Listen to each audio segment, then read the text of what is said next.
menceritakan, mengisahkan bahwa agama Islam itulah agama yang paling benar. Agama Islam itulah adalah agama yang dibawa oleh para nabi-nabi sebelum datangnya Rasulullah Muhammad sallallahu alaihi wasallam.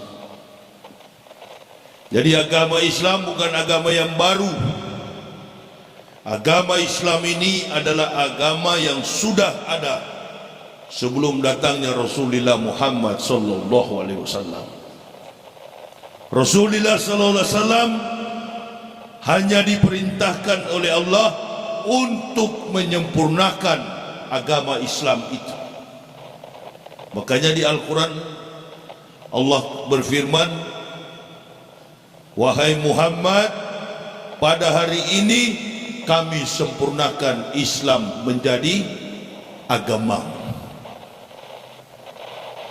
Jadi Rasulullah bukan datang membawa Islam, beliau datang menyempurnakan Islam. Karena agama Islam itu sudah ada sejak diutusnya 123.999 nabi.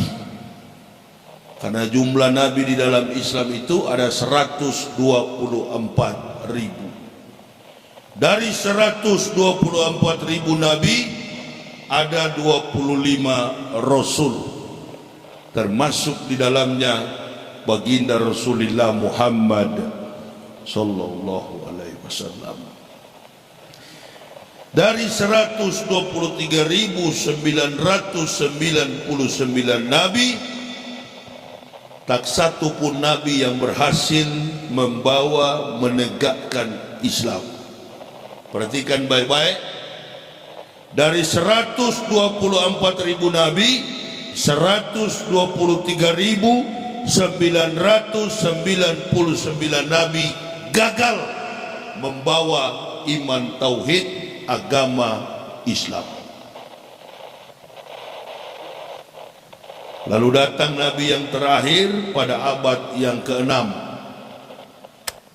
berasal dari Semit Selatan.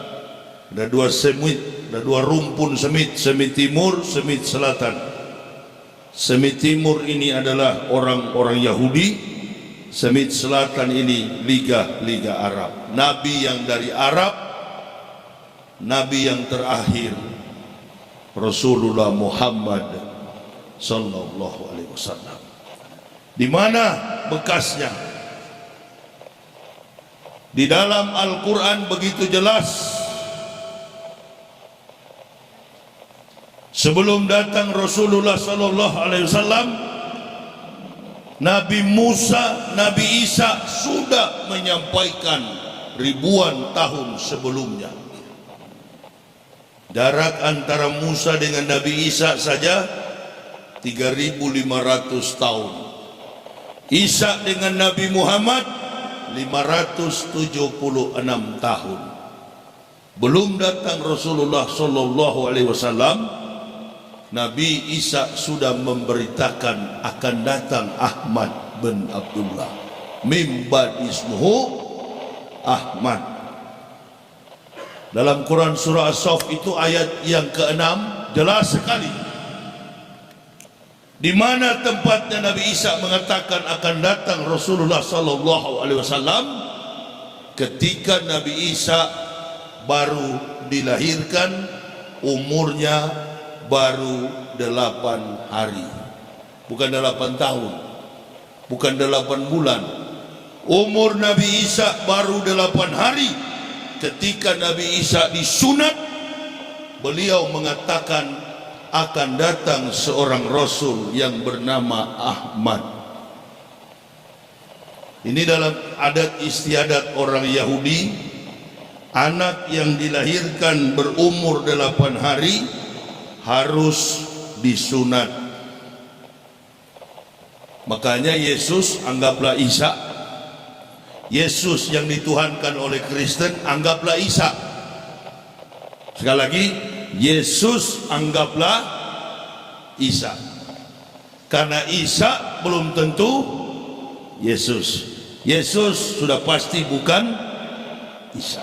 Tapi anggaplah Yesus adalah Isa. Karena di dalam studi antropologi budaya, di dalam studi antropos untuk memahami struktur daripada organ fisik manusia, harus menggunakan beberapa metode. Pertama, studi antropologi budaya. Dari mana nama Isa berasal? Dari mana nama Yesus berasal? Dulu kita di Indonesia ada satu peristiwa yang menggemparkan publik. Ada orang yang mengaku sebagai pahlawan Supriyadi. Betul? Ada itu tahun 2008 kalau tidak salah. Ada yang mengaku sebagai pahlawan Supriyadi. Publik sempat percaya, ada yang percaya, ada yang setengah percaya, ada yang tidak percaya sama sekali. Lalu diadakan metodologi penelitian secara historik. No history, no truth. Karena tidak ada sejarah, maka tidak ada kebenaran. Sejarah selalu menyimpan peran dalam konsekuensi umur, usia. Begitu ditelusuri, ternyata dia bukanlah pahlawan Supriyadi. Apa metodologi yang dipakai oleh ahli? Melihat background, latar belakang, dan jejak antropos usia yang melekat pada si orang yang mengaku tadi. Sampai disinilah pengetahuan kita tentang Isa. Kira-kira adakah orang yang mampu menyerupai? Adakah seseorang yang mampu mengatakan bahwa dirinya adalah Isa Al-Masih?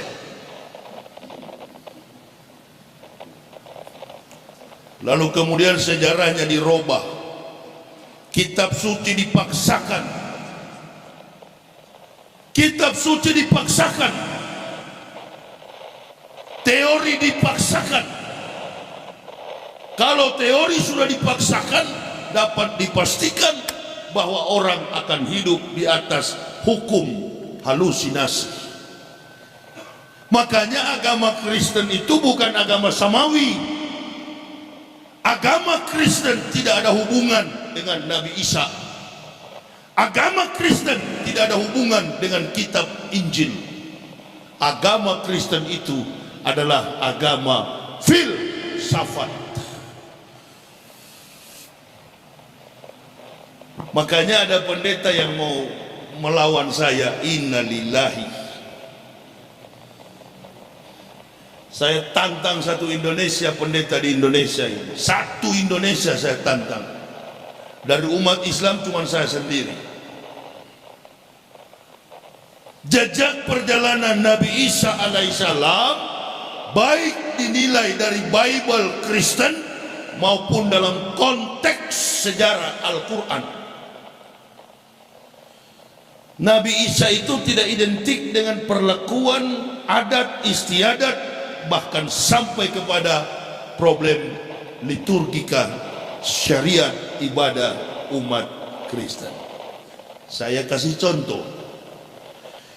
Di dalam Lukas pasal 2 ayat 21, menurut Bible Kristen, pada hari yang ke-8 anak itu dilahirkan, disunat, dan diberi nama Yesus. Ini ayat Injil yang masih asli. Betul kalau itu, bahwa Isa Al-Masih atau Yesus Hamasya atau Yesus Kristus, siapapun namanya, kalau itu ditujukan kepada Nabi Isa, betul bahwa Nabi Isa dilahirkan pada tanggal 6 sebelum Masehi, berumur 8 hari Nabi Isa disunat. Itu betul. Kalaulah Nabi Isa disunat, sekarang timbul pertanyaan, kenapa orang Kristen tidak sunat lalu mereka mengaku pengikut Yesus? Ini jadi bingung, orang Islam pun ikut-ikutan. Ada yang mengatakan kitab Kristen Injil, ada juga yang mengatakan Isa adalah Yesus. Ini sudah melekat dalam pemikiran umat Islam juga. Padahal tidak sah iman Islam kita kalau kita tidak beriman kepada salah satu kitab yang Allah turunkan, termasuk di dalamnya kitab yang dibawa oleh Nabi Isa alaihissalam, namanya Injil. Qul amanu billahi wa ma unsila ila Ibrahimah wa Ismailah wa Ishaq wa Yakub wal asbati wa ma utiya Musa wa Isa wa ma utiya nabiyun min rabbihim la nufariqu baina ahadin minhum wa nahnu lahu muslimun. Jadi kita orang Islam ini disebut sebagai Muslim karena kita beriman kepada semua kitab para nabi Nabiullah, termasuk di dalamnya adalah Injil. Tidak ada kitab Kristen itu di luar ditulis judulnya Injil. Nggak pernah ada itu.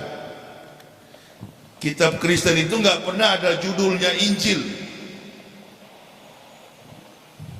Kitab Kristen itu judulnya New Testament, Perjanjian Baru. Nggak pernah tertulis kitab suci Kristen itu di luarnya Injil, nggak ada.